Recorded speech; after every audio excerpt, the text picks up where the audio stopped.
He didn't speak when they laughed at him, didn't flinch when they whispered that he didn't belong to them. He was just another black student who'd gotten lucky, sitting in a room built for brilliance they believed he could never possess. But they were wrong, so wrong, because before that day ended, the same people who doubted his worth would witness something they'd never forget. What began as a quiet morning in an elite university would soon become a public reckoning, one that shattered egos, careers, and centuries-old arrogance. They thought they were testing him, but soon the test would be theirs. At the University of Michigan, Daniel Reed blended into the background like a shadow among the bright lights of ambition. A freshman in advanced calculus, quiet and unassuming, he carried his world in a worn notebook, pages filled not with scribbles, but with elegance, precision, and a mind that danced effortlessly with numbers. He didn't come from privilege or prestige. His brilliance was built in silence, in long nights and endless persistence. Yet, in the eyes of many around him, his achievements were dismissed before he even spoke. Every morning, he walked into lecture halls lined with polished floors and colder stares. Professors praised talent, but rarely when it came from someone like him. Behind polite smiles lurked quiet doubt, and behind academic pride, an old prejudice that refused to die. Daniel never sought attention. He only wanted to learn, to earn his place through merit. But in a world where perception often outweighs truth, his silence would soon be mistaken for weakness. And on one particular morning, when the lecture hall filled with professors, notebooks, and judgmental eyes, Daniel was about to become the lesson no one expected to learn. They thought they knew who he was. But that day, Daniel was about to show them what genius really looked like. The air in the lecture hall felt heavier that morning, as if even the walls knew something was about to happen. Rows of professors filled the front seats, their eyes sharp, their pens ready not to take notes, but to judge. Daniel sat in the middle, head low, his pencil spinning between his fingers. He'd felt those looks before, the kind that didn't see him as a student but as a mistake, a statistic waiting to prove itself unworthy. Professor Linda Cartwright entered with her usual authority, her heels striking the floor like a metronome of power. Her reputation preceded her, brilliant, unforgiving, and proud of breaking egos she deemed fragile. But today, her lesson wasn't just about calculus. It was about control. Daniel watched as she filled the board with complex equations, symbols looping and folding in white chalk precision. The room buzzed with scribbling pens, anxious typing and the weight of expectation. Yet as Daniel's eyes followed the math, he saw something small, almost invisible. A misstep in the transform, a coefficient misplaced. To most, it was nothing, but to him, it was everything. He hesitated, heartbeat quickening. Should he correct her? The thought alone was dangerous. A black freshman calling out one of the department's most revered professors? The idea was academic suicide. Still, the truth burned in him too strongly to ignore. When his hand rose, the entire room froze. Dozens of eyes turned toward him, some mocking, others amused. Cartwright's head lifted slowly, her expression unreadable. "There's a mistake," Daniel said quietly. Silence swallowed the air. Then came the faintest curve of her lips, not a smile but a dare, the kind that said, "Prove it." The next few seconds stretched like hours as Daniel stood, the sound of his footsteps echoing in the frozen hall. He explained the error with calm precision, each word deliberate, his tone steady. When he finished, Cartwright said nothing. Her gaze darted to the board, to the formula, to the undeniable truth he had exposed. For a brief moment, her certainty cracked. But instead of conceding, she extended the chalk toward him. "Then fix it." Her voice cut through the silence. A trap. Everyone knew it. The professors in the front leaned forward, eager for blood. Daniel took the chalk. The air trembled as he erased her error and rewrote the line, confident, flawless, unshaken. When he stepped back, the equation stood perfect, untouched by arrogance or bias, just truth. The murmurs began.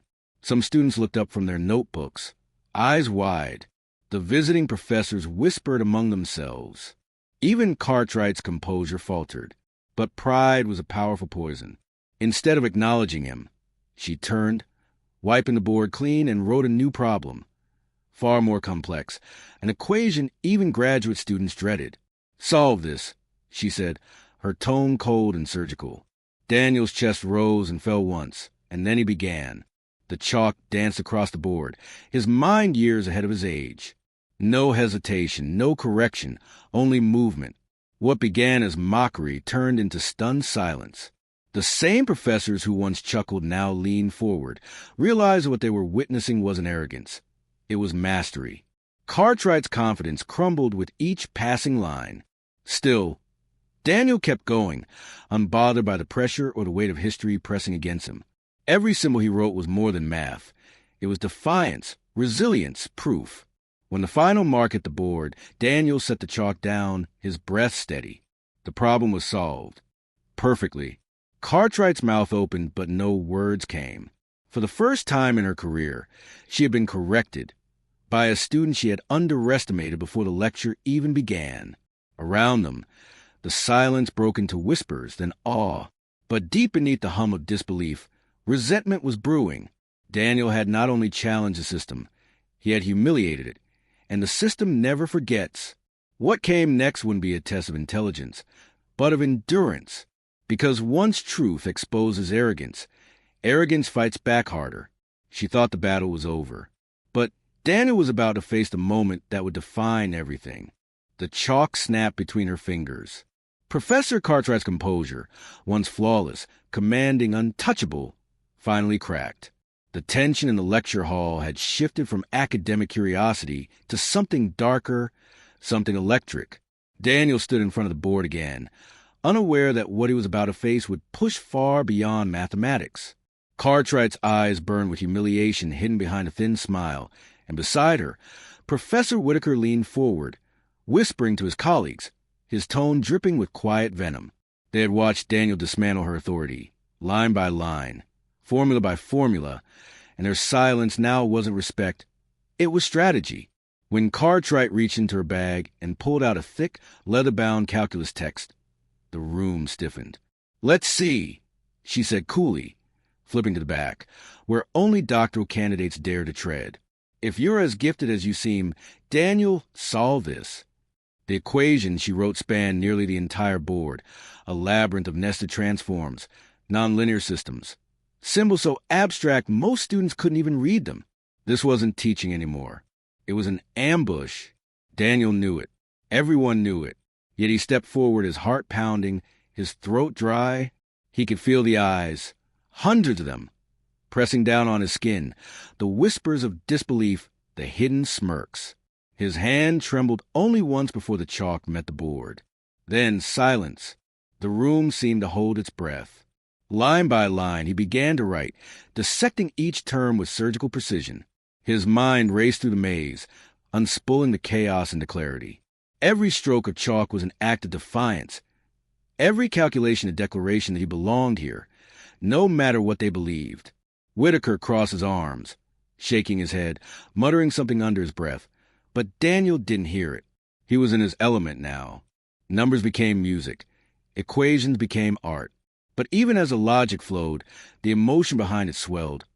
Years of quiet humiliation, of being told to prove his worth, of living under the gaze of those who doubted his every success. He wasn't just solving a problem. He was rewriting his story. Cartwright's face hardened with every correct step he took. The more flawless his work, the more she unraveled. By the time he reached the final transformation, the board was filled with a symphony of order and precision. Daniel stopped. He placed the chalk down gently, the faint tap echoing louder than applause. The problem, her impossible challenge, was solved. For a moment, no one moved. No one breathed. Then, a single clap cut through the silence. A visiting professor, stunned, unable to contain the recognition of brilliance. Then another clap, and another. Within seconds, the entire lecture hall erupted. Students standing, cheering, clapping, the sound swelling like a wave crashing against decades of bias. Cartwright didn't join them. She stood rigid, pale, her pride shattered in front of her peers. Whitaker's smirk had vanished, replaced by something far more fragile, fear. Because what they had just witnessed wasn't luck, wasn't coincidence. It was proof proof that talent, genius, and worth were not confined to the color of a person's skin. Daniel didn't smile. He didn't gloat. He simply looked at Cartwright, his gaze calm, unflinching, powerful in its silence. The applause continued, deafening, until even the walls seemed to shake with it. For the first time, Daniel wasn't invisible. He was undeniable. But as he stood there, surrounded by awe and vindication, a quiet thought flickered in the back of his mind.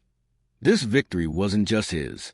It was a battle cry for every voice ever silenced by prejudice, for every student told they didn't belong. Still, deep down, he knew one thing with chilling certainty. Moments like this don't end battles. They start them. They had seen his genius.